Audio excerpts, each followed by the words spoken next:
Hello guys, welcome to one more mini vlog. ఇది వచ్చేసి Sunday routine vlog అనమాట. So Sunday ఇంట్లో అంటే ఏమేమి చేస్తాము అని చెప్పేసి వ్లాగ్లో చూపిస్తాను.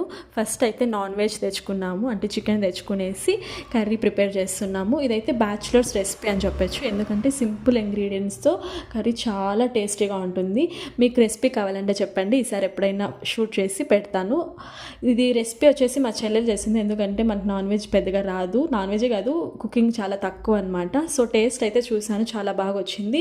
తర్వాత స్వీట్ కూడా చేసుకుందాము అనేసి స్వీట్ పొంగల్ చేస్తున్నాను. ఇదైతే నేనే చేస్తున్నాను, ఎందుకంటే స్వీట్స్ కొంచెం బాగా చేస్తాను, పర్లేదు. సో ఇక్కడైతే రెసిపీ ప్రిపేర్ చేస్తున్నాను. సో తినేసిన తర్వాత మేమైతే బయటకు వెళ్ళామన్నమాట. ఇంట్లో కొన్ని వస్తువులు కావాల్సి ఉన్నాయి, సో అవి తెచ్చుకుందామనేసి షాపింగ్కి వెళ్ళాము. సో తీసుకొని రిటర్న్ వచ్చేసాం రూమ్కి. సో ఇవే అనమాట మేము తీసుకున్నవి, అన్నీ చిన్న చిన్నవి, కొంచెం ఫన్నీగా ఉంటాయి చూపిస్తే, కానీ చూపిస్తున్నాను ఏమేమి తెచ్చుకున్నాను. సో అంతే ఈ వీడియో. Subscribe for more videos. Bye bye.